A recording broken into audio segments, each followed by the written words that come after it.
I felt really isolated. I felt really different. And I think maybe the first time in my life, I felt like, oh my goodness, I'm really, really different to the people around me. People see me differently. There are barriers that will make it really, really hard for you.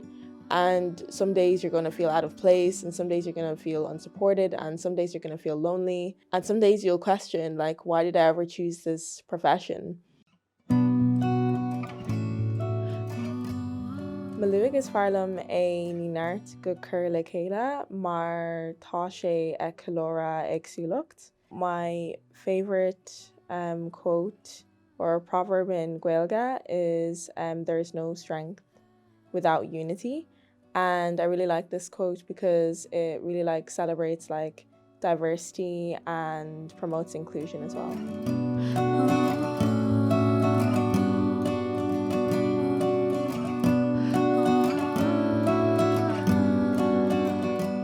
Hi Carja, is mis Baisat Tom again of Southern Muntorucht Bunskola, Tom Mahoney e Valia Blancher, Rugu me e Loch Armin, August Tuggy me e Valia Blancher freshen. Hi, I'm Baisat. I'm 23 years old. I'm a Nigerian Muslim and I am studying primary school teaching. When I was in secondary school, I never really felt that I was different because I had a lot of other minorities around me. And I really remember this time where I feel like I was in a bubble where race and discrimination and racism wasn't really a huge thing. I didn't actually know I wanted to become a teacher until I was in maybe 6th year because I hadn't really seen teachers that were diverse, and I had no idea that, someone like me from a diverse background could actually go into teaching. Teaching is a very closed profession. It's for, white, middle class women basically who are Catholic. So in that sense, when you meet a teacher, there's a good chance that they have a sibling, a spouse, a friend that's a teacher, whereas I was a 17-year-old who had no idea who to talk to about these things and who to connect with to figure all these things out. When I got into the master's course, I think that was a little bit different for me because, it was a smaller class. So I was kind of almost in the mindset of oh my God, this is going to be like secondary school again. We're all going to be really close. Everyone's going to celebrate each other. It's going to be really diverse and cool. And then it wasn't really the case. And that was really hard for me to grapple with.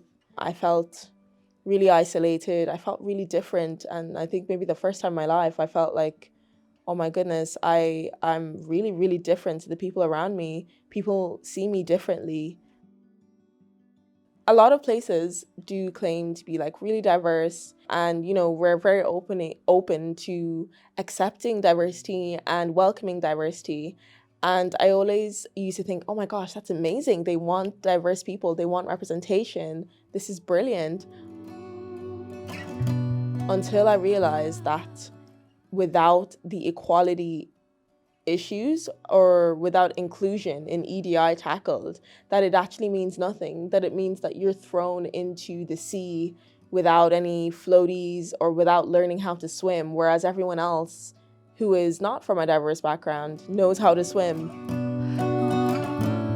You're there, you're a diverse person, but you're not really included the way you want to be included.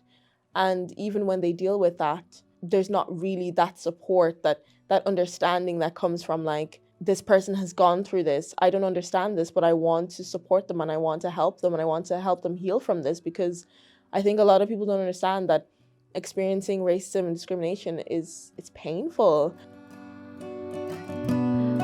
Minority Teachers Ireland is actually something I started back in October. Why I want to start it is to find other people who could actually relate to my experience, in hopes that I could actually create a community out of that and feel a sense of belonging, even if it's not in the physical college space, that maybe it would be somewhere outside of that. And then when I started it and I found that it was really hard to find minority teachers, I tried to start sharing information on things that actually really impact minorities in general. Through that platform that I created for myself, I did connect with a lot of great teachers who were really, really willing to learn and unlearn behaviors that are impacting their minority students in the classroom. I think Instagram is much kinder in the sense where people are less rude.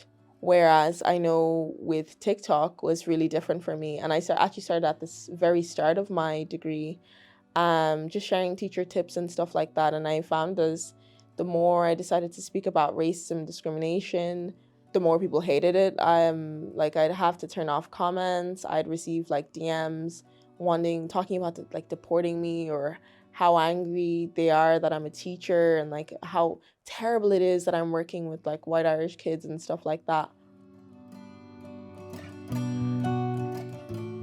If no one's angry, then you're probably not doing enough. You're not shaking the barriers enough. You're not speaking out enough. If you really are passionate about teaching, then you should go for it, but you should definitely be aware that there are barriers that will make it really, really hard for you. And some days you're going to feel out of place, and some days you're going to feel unsupported, and some days you're going to feel lonely, and some days you'll question, like, why did I ever choose this profession? Having the support when all of that happens is also really important. Having people reach out from different communities, especially like teachers, and to show that you have a community there is really, really important. I I'm very much looking forward to like tackling these barriers. I'm looking forward to speaking out on my personal experiences and making people like really aware of the things that minority teachers go through, and how much more we need to be supported, because we need more minority teachers. Children need representation in the classrooms. They need teachers that understand them, understand their needs, understand who they are as a person, without trying to erase that, or finding it a burden to cater for those identities.